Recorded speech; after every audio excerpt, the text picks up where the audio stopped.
بسم الله الرحمن الرحيم.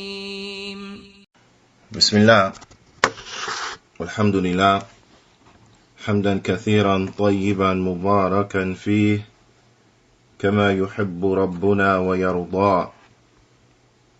أشهد أن لا إله إلا الله وحده لا شريك له وأشهد أن محمدا عبده ورسوله الناصح الأمين.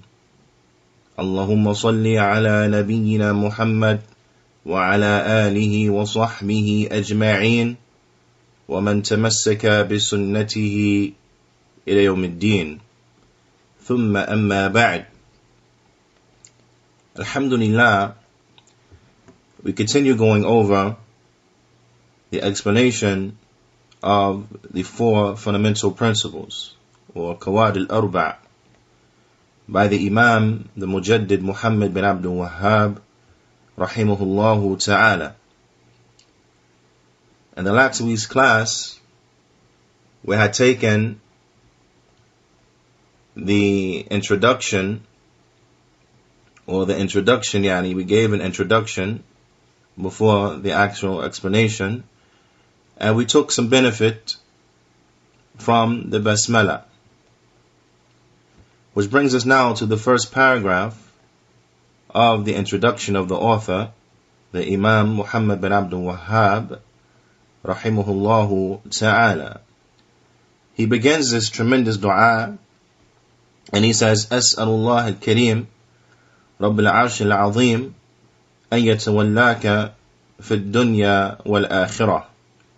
He says, I ask Allah, the most noble, the Lord of the tremendous throne, to safeguard and protect you in this world and in the next. وقال العلامة شيخ زيد المدخلي حفظه الله تعالى ابتدأها مصنف رحمه الله تعالى بالدعاء.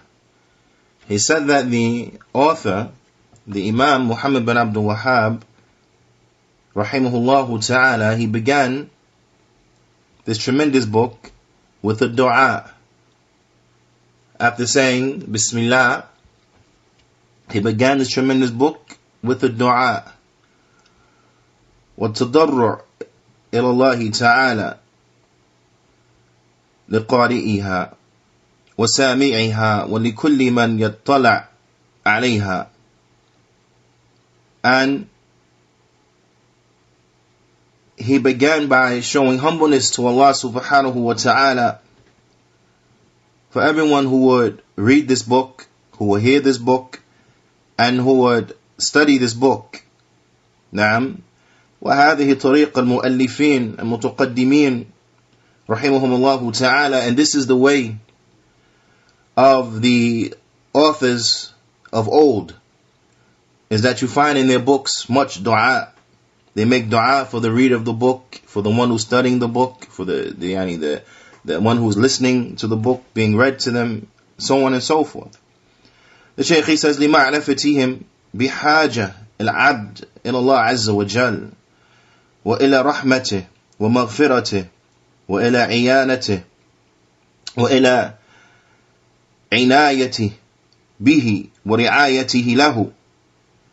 It says, and this is due to them knowing the extreme need of the abd, how the slave, he is in extreme need of Allah Azza wa Jal.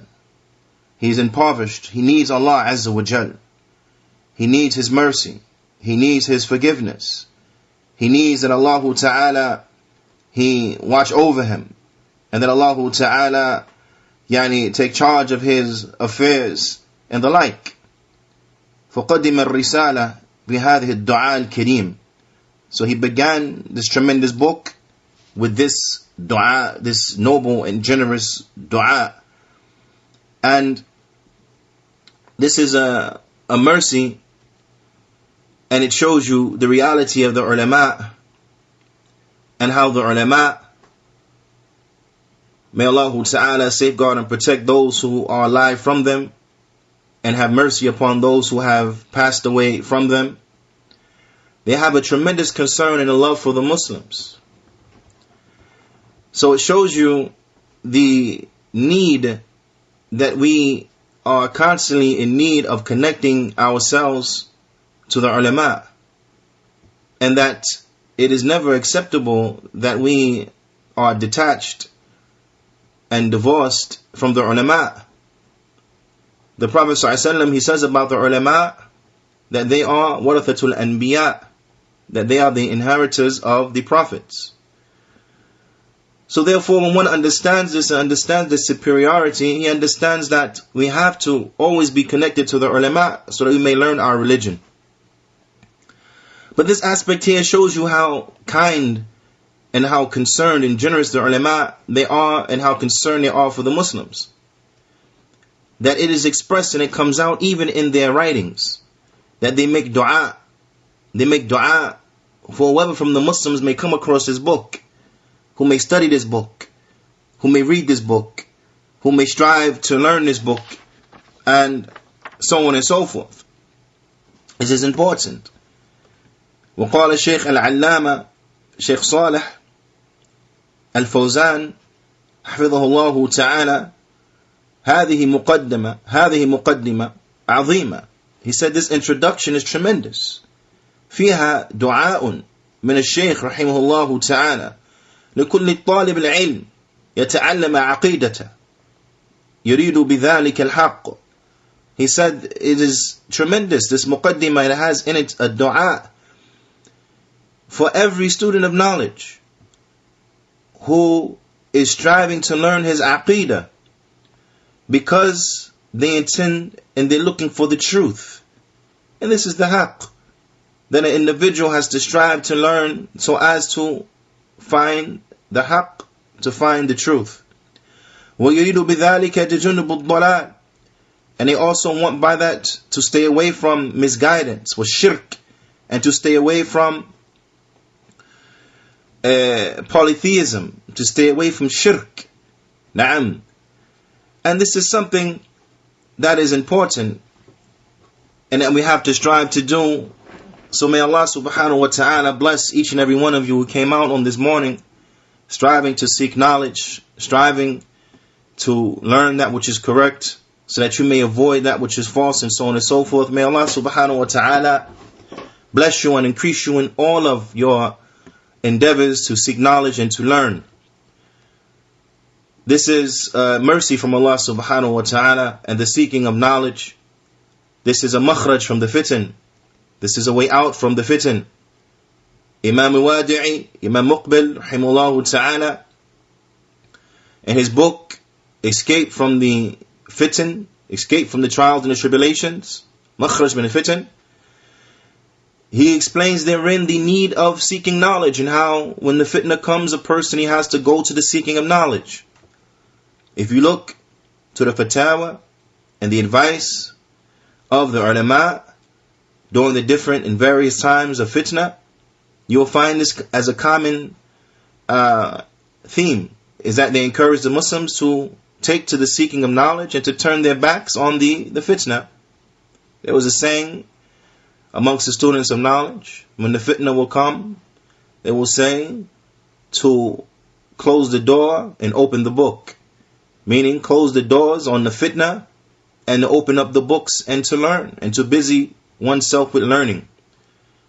And this is something that is important, and it is a mercy from every which way, angle in which you look at it. But from the benefits of seeking knowledge and busying oneself with knowledge, that it saves one from fitna, it saves one from foolishness.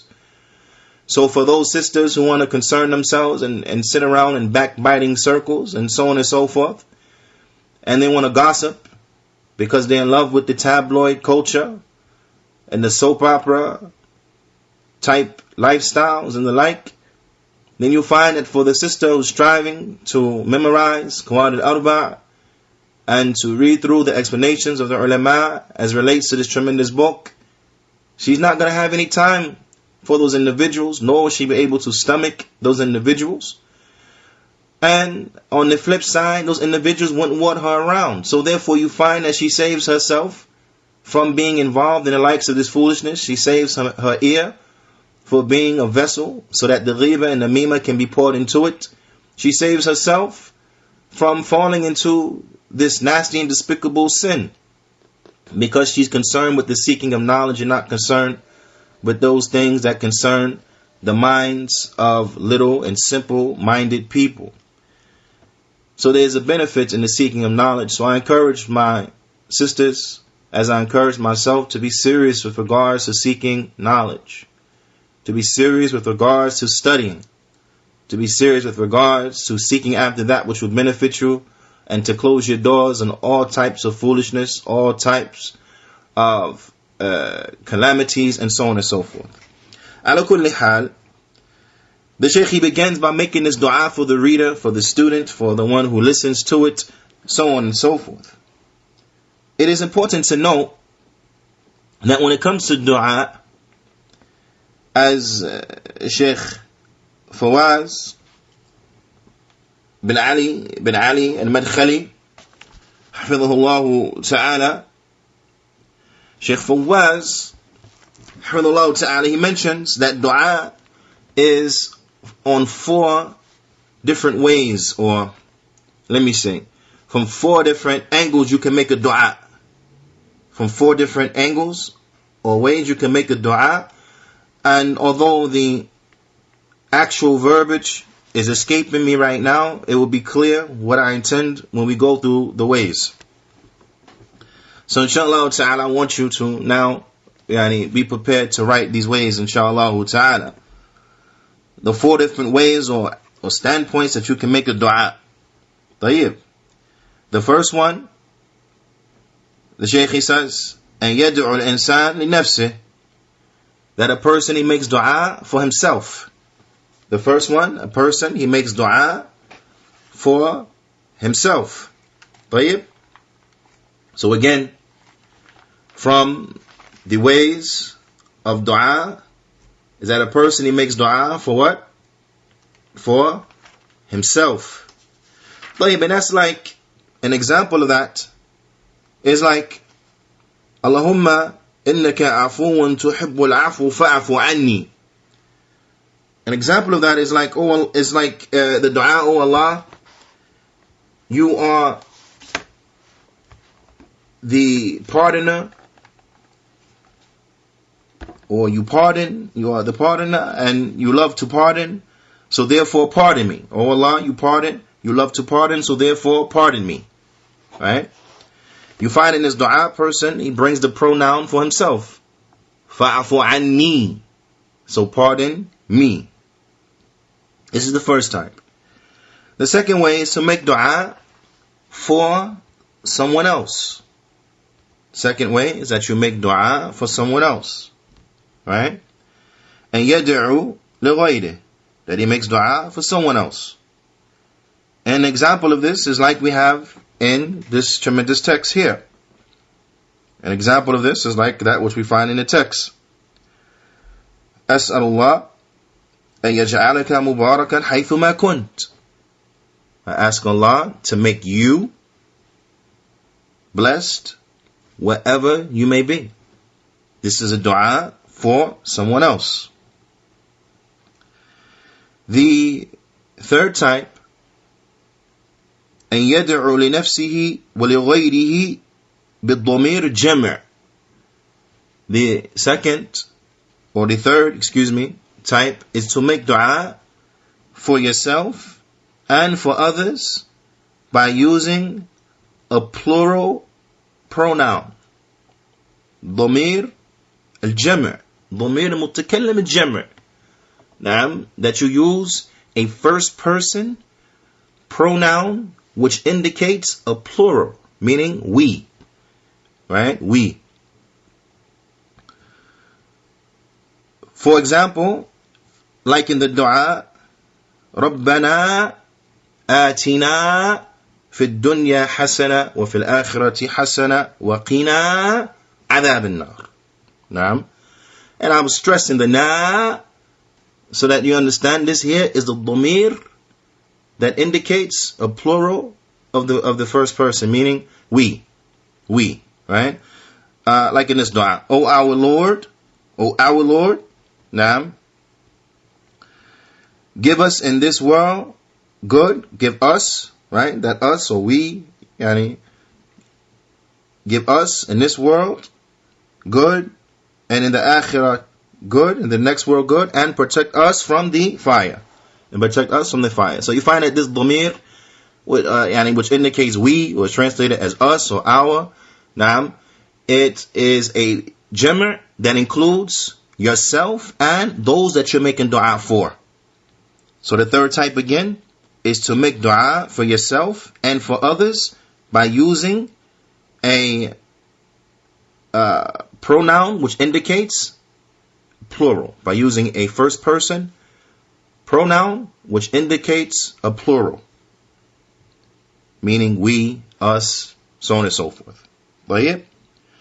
And the third way, or fourth way, and the fourth way, أن يدعو لنفسه ولغيره فيبدأ بنفسه ثم لغيره. The fourth way is to make dua for yourself and for others. However, you start with yourself first and then for other people, right? That you start with what? You start with yourself first and then for others. And this can be seen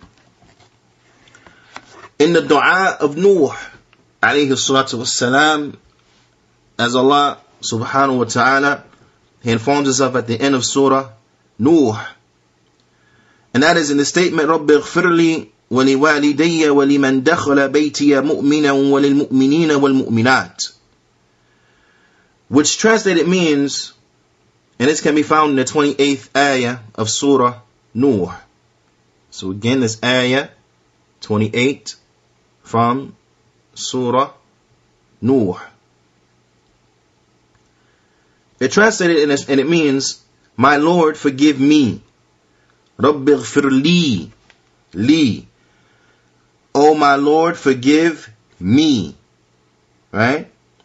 And then after asking that Allah forgive him, then he says, wali walidayya, and for my parents. And for my parents. وَلِمَنْ دَخَلَ بَيْتِيَ مُؤْمِنًا وَلِلْمُؤْمِنِينَ وَالْمُؤْمِنَاتِ, and for those who enter into my home as a believer, and for all the believing men and women. Now, ala kulli hal, we find here that Nuh alayhi salatu wassalam, he began by making dua for what? For himself first, and then for others. And then for others. Now, طيب. This can also be seen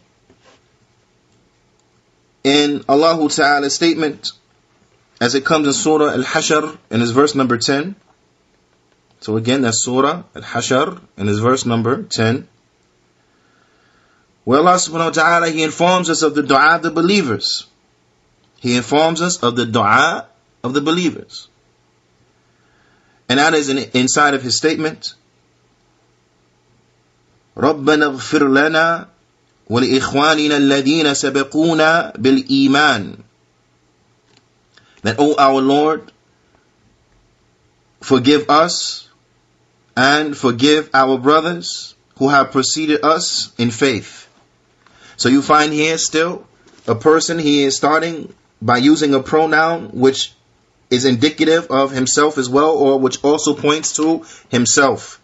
So whether that pronoun is in the singular, or that dhamir yani is in the singular, or it is in the plural, as in the case of forgive me or our Lord forgive us, as long as the person is a part of that which is pointed back to first, and then he makes dua for other than him second, like in these two cases. O our Lord, forgive us and those and our brothers who have preceded us in faith. Now, and this is from the way of this is from the adab of dua. Now, this is from the adab of dua, that you should always start with yourself first and then others. Now, you may find the ulama, they say a lot, as Allah an yuwaffiqani wa iyyakum.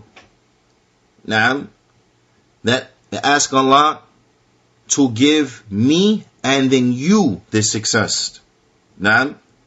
Allimani wa iyyakum. Ask Allah to teach me and then you. Nafa'ani wa iyyakum. To benefit me and to benefit you. This is how it should be. You should never start with the other person first. Alamakallah wa iyaya, for example. Right? The ulama, they make a observation on this particular statement as it was made by one of the ulama of the past, Ibn Salah, inside of his muqaddimah, where he says, "I'lam alamakallah wa iyaya." Have knowledge, may Allah teach you and me. The ulama, they say that is yanbaghi, it should have been said, "Alamani Allah wa iyyakum," or "Alamani Allah wa iyyak," that may Allah teach me and then you. Because this is from the adab of the dua, is that when you make the dua like this for yourself and for someone else, then you should always start and begin with yourself. And this is from the adab of dua, as we found in the dua of Nuh alayhi salatu wassalam, and likewise we find in the dua of the believers they make, is that they begin with themselves first and then others after. Naam. So this is very important, and let us bi'idhnillahi ta'ala utilize this when making the dua. So to quickly go over and to recap the four ways of the dua.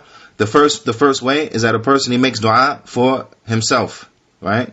That he makes dua for himself. Secondly, is that they make dua for others. They make dua for others.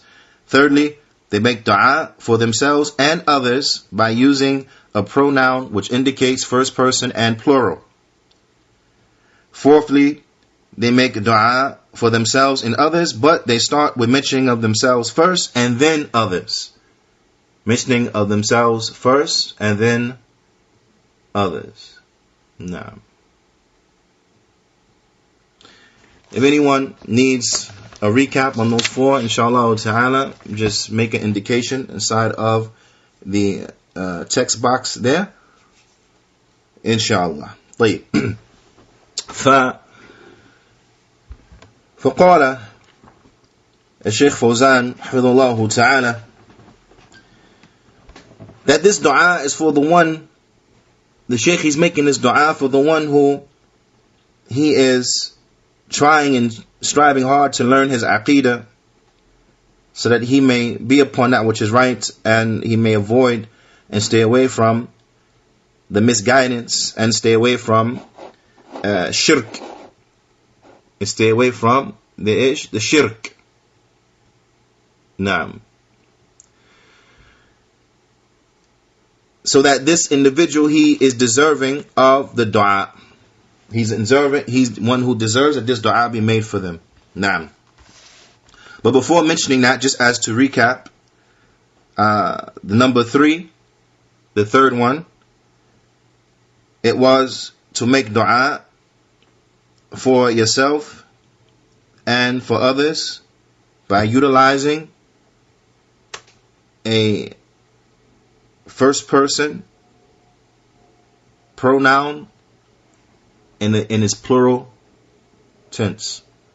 First person plural pronoun. That was the third one. No, that was the third. But so as to move on. So the Shaykh, he says,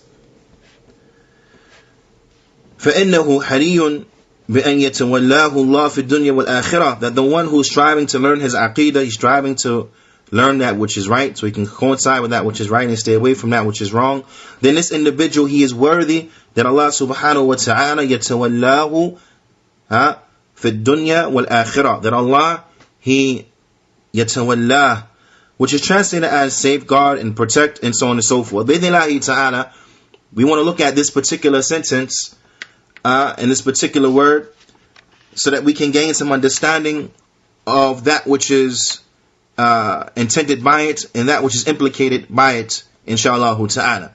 Now, as it comes inside of the text, As-Sallallahu Kareem, Rabb al-Arsh al-Azim, Rabb al-Arsh al-Azim, an yatawallaka, that I ask Allah, the most noble, the Lord of the tremendous throne, that he yatawallaka, that he safeguard and protect you fi dunya wal akhirah, inside of this world and in the hereafter. Naam. The Shaykh, he says, فَإِذَا تَوَلَّاهُ اللَّهُ فِي الدُّنْيَا وَالْآخِرَةِ. So I want you to understand what the implications, so you can see how outstanding this dua is. Right? The Shaykh, he says, so if He safeguards and protects a person inside of this world and in the next, فَإِنَّهُ لَا سَبِيلَ إِلَى مَكَارِهِ أَن تَصِلَ إِلَيْهِ لَا فِي دِينِهِ وَلَا فِي دُنْيَاهِ. He says that if Allah safeguards and He protects a slave, if Allah Jalla wa'ala, if He safeguards and protects a slave, then there will be no way that those things, those calamities that will grieve him and so on and so forth, would ever reach him. He won't have any calamities as relates to his deen, nor calamities as relates to his dunya. If Allah safeguards and protects an individual, he will have no calamity that will reach him, neither in his deen nor inside of his dunya. Meaning what? Meaning no calamity that will reach you that will what? That will destroy you. For the believer, when Allah Ta'ala safeguards and He protects the believer, then there is no calamity that will come and topple the believer. Why? Because Allah Ta'ala is safeguarding and protecting him. Okay? So there will be no calamity that will destroy him inside of his dunya, nor inside of his deen. Not in his deen, nor in his dunya. Not in his religion, nor his worldly affairs. Why? Because Allah Jalla wa'ala is safeguarding and protecting that individual. And so you find that what? Allah Ta'ala, He is the one who safeguards and He protects the believers. Whereas for the kuffar, they don't have any protector. Allah Ta'ala, He says, they don't have any protector in reality. We're going to come to this, inshallah Ta'ala. Allah Ta'ala, He says, Allahu waliyyu alladhina amanu yukhrijuhum min adh-dhulumati ila an-nur walladhina kafaru أولياؤهم الطاغوت يخرجونهم من النور إلى الظلمات أولئك أصحاب النار هم فيها خالدون. This can be found in Surah Al-Baqarah, this ayah, and it's verse 257. Allah Ta'ala, He says what means Allah is the protector of those who believe. He brings them out of darknesses into the light. This is a very important point here. The ulama, they mention, and it's important that we note this particular point and pay attention to it, is that when Allah subhanahu wa ta'ala, when He mentions the misguidances and the wrong paths and so on and so forth, He utilizes the plural, dhulumat, the plural, from the darknesses in plural. Whereas when the light is mentioned, or the truth, the guidance, it always comes in the singular. Naam. An-nur.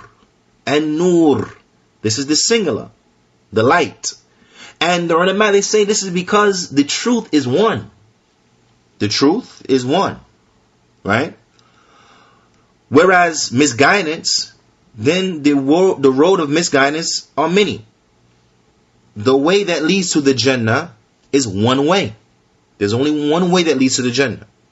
Whereas the ways that lead to the hellfire, then they are numerous. There are multitudes of ways that lead to the hellfire. And you'll find this is because truth is truth.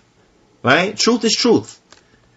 Truth doesn't change. It doesn't evolve. It doesn't alter. Truth is truth. For an example, if a person were to ask you, what is 1 plus 1? 1 plus 1 equals 2. It has always equaled 2. Right? There was never a time when 1 plus 1 equaled 1.5. And then now, 1,000 years from now, 1 plus 1 then will equal 3.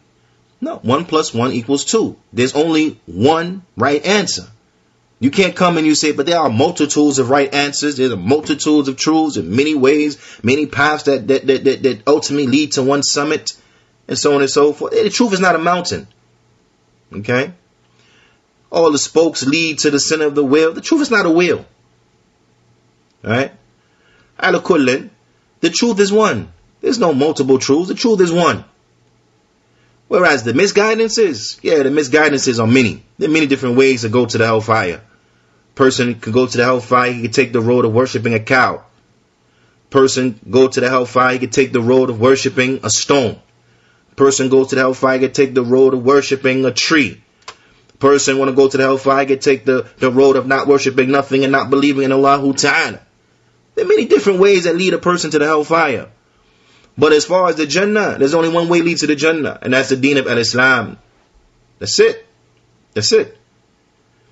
So it's important that we know this, that the truth is one. The truth is one. The Sunnah, you look at the Sunnah is one. It's one. Look at Ahl al-Bid'ah. Ahl al-Bid'ah, many groups. Many groups. 70, how many? 2. 72 groups. The group that's upon the haqq, one. It's because the truth is one. Whereas misguidances, then there are many different forms and types and flavors of misguidance. But the truth is one. It's one truth. So it's important that we understand that. So when the Sufiya, then these people try to come and say, oh, but in many ways we all right. No, we all ain't right. It's not possible for everyone to be right. The ones who are right. Everyone else is wrong. That's it. Those who are upon the truth, they're right. Those upon other than that, they're wrong. Those who are on the road that lead to the Jannah, they're on the road that lead to the Jannah.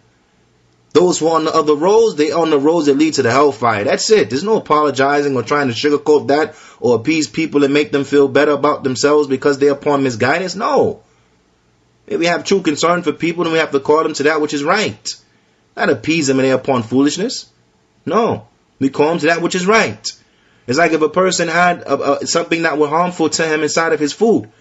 You're not going to appease him and say, oh no, it's not really a piece of glass. It's just maybe a piece of whatever that wasn't cooked good. Come on. Or a piece of your bread was cooked too much, so it's crunchy. No, we wouldn't do that if it came to a person's food. And what's the worst what happened? It may cut up his throat, may have some problems in his intestines and so on and so forth, his stomach, right? So we want to appease them when it comes to those things. But people want to appease when it comes to a person on his way to the fire, and we don't say nothing, we appease him. No. The truth is one. Truth is one. There's no compromise when it comes to that. There's no such thing as tolerate falsehood. No. The truth is one. So you have to call the people to the truth and let it be known. This is the truth. Truth is one. The ways that are false, they're false. And they're many. So Allah Ta'ala, He says, ظُلُمَاتْ إِلَى nur. Allah Ta'ala, He takes those who believe from the darknesses to the light, the one light. Now, the truth is one. Whereas those who disbelieve, the kuffar, then they're quote unquote, right? And we're saying quote unquote, and you'll see why in a few. They're quote unquote protectors, then they are the taghut. They are those idols or things that are worshipped other than Allah subhanahu wa ta'ala, so on and so forth, to the meanings of the taghut, right? They bring them from the light to the darknesses. You see? These taghut, the taghut, he will bring the person who he is in league with from the light, from the truth, to the darknesses in plural. To the darknesses in plural.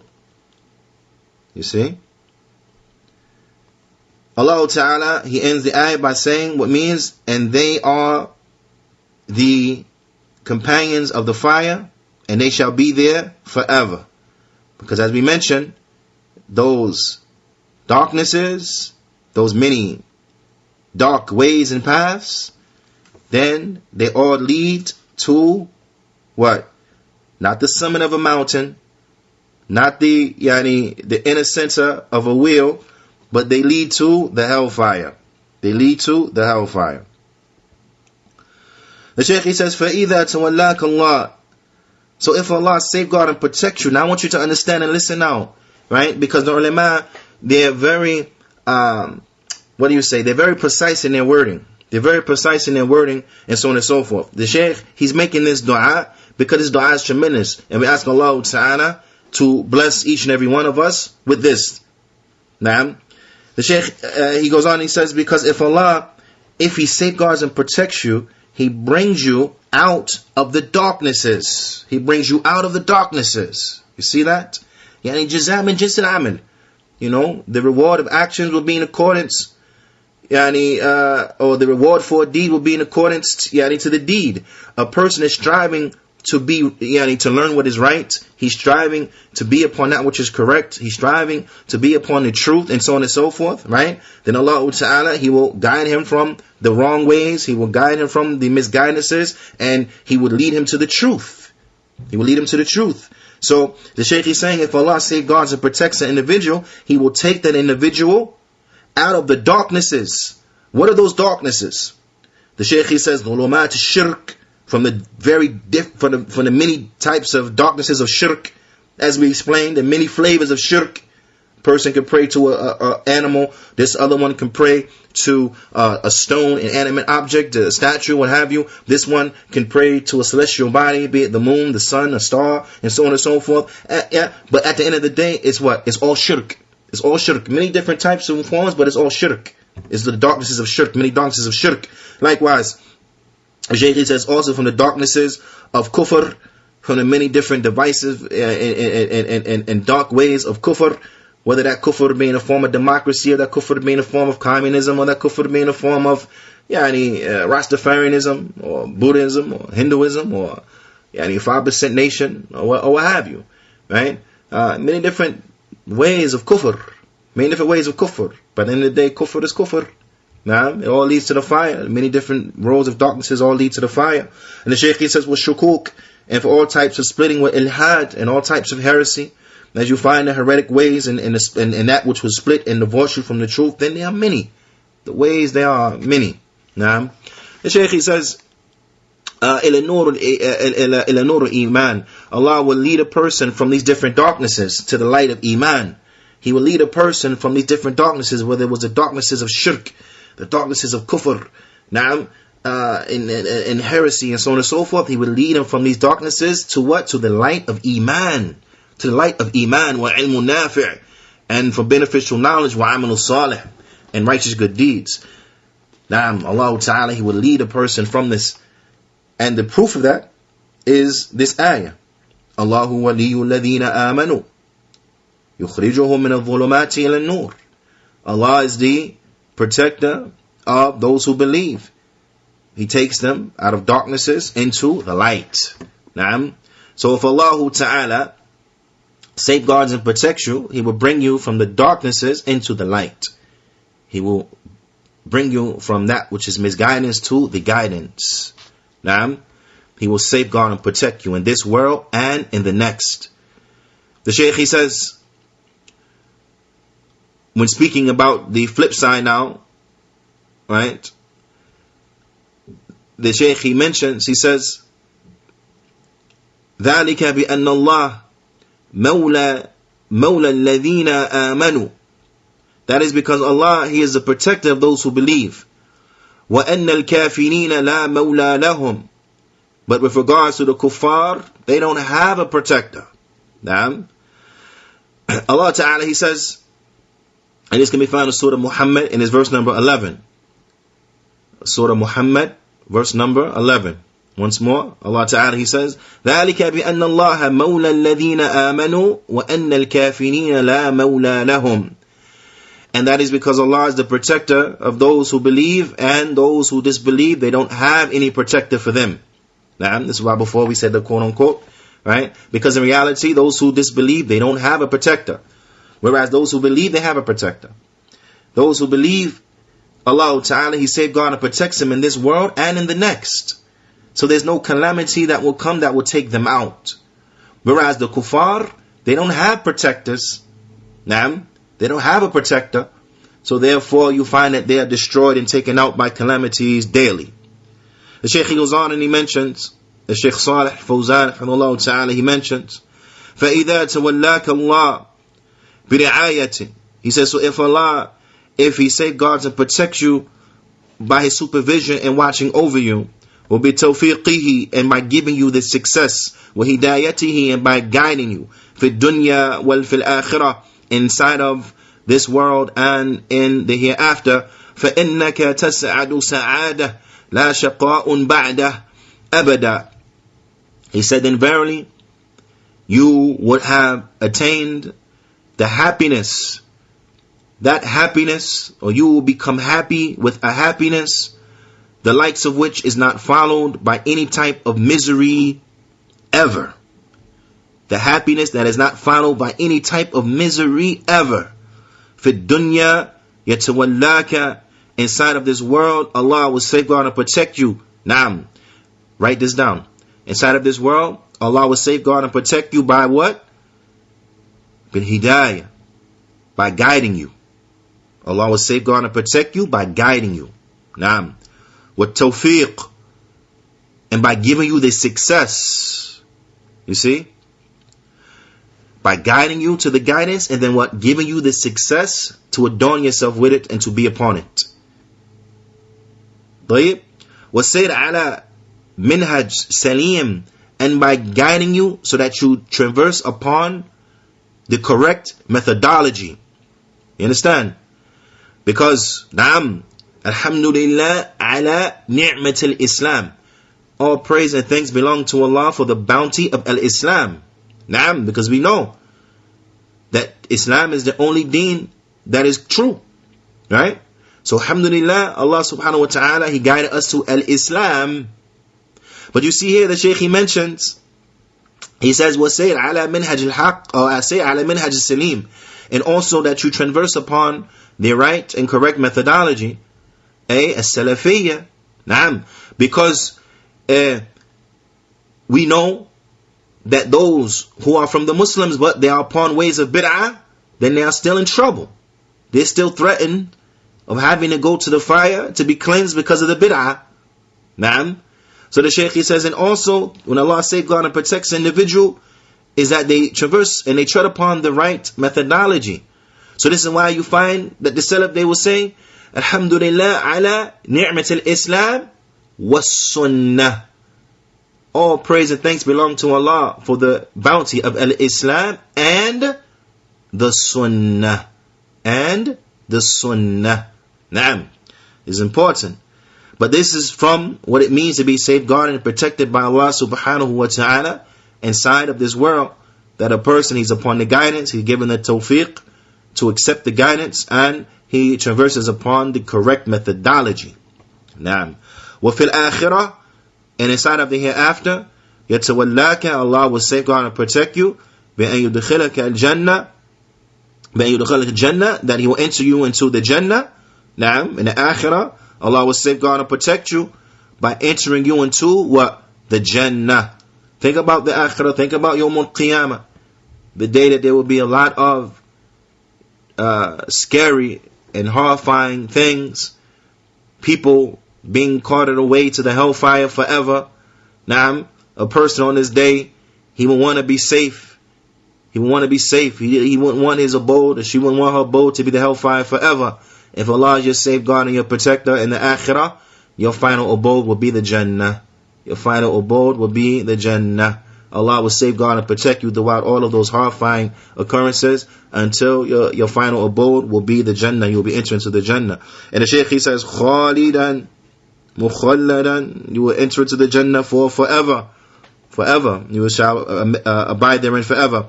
Fiha la khawf, inside of the Jannah there is no fear. Wala marad, and there's no sickness. There's no sickness and fear inside Jannah. Naam, wala shaqa, and there's no misery inside of the Jannah. No misery.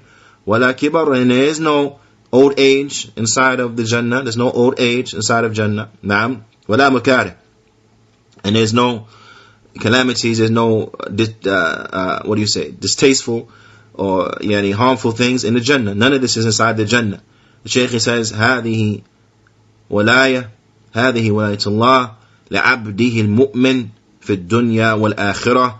He said, this is the safeguarding and the protecting of Allah for His believing slave inside of the dunya and inside of the akhirah.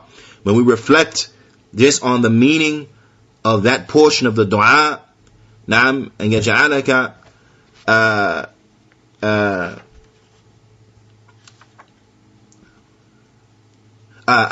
أن يتولاك في الدنيا وآخرة. نعم, that Allah Ta'ala, He safeguards and protects you inside of this world and in the hereafter. When one reflects and he contemplates upon the meaning of just this portion of the dua, he realizes that if Allah Ta'ala were to answer just this one portion of the dua, I ask you, what else would you need? What else would you be looking for? Now, because it encompasses so much, right? But the Shaykh, he didn't stop there, but he went on to mention and to highlight other vital and key aspects of what it is needed for a person to be successful. So when one reflects, he realizes dua is tremendous, because if this is the way it starts, and the way it starts, a person will say to himself, that'll be sufficient if I can get that. But the Shaykh, he goes on and he mentions other aspects and highlights other aspects of what is needed to be successful. Then he realizes, as the ulama, they have mentioned, that yes, this dua, it is tremendous. This dua, it is tremendous. Naam. And it brings us to the next portion of the dua, وَأَنْ يَجْعَلَكَ مُبَارَكًا أَيْنَمَا كُنْتَ, and that he makes you blessed wherever you may be. وَلَكِنْ نَتَوَقَّفْ هُنَا, but we're going to stop at this point, بِإِذْنِ ta'ala, as we prepare or get things ready for the next class, inshallah ta'ala. فَنَكْتَفِي بِهَذَا الْقَدَرِ, وصلى الله وسلم على نبينا محمد وعلى آله وصحبه أجمعين، وإلا اللقاء، استودعكم الله، والسلام عليكم ورحمة الله وبركاته.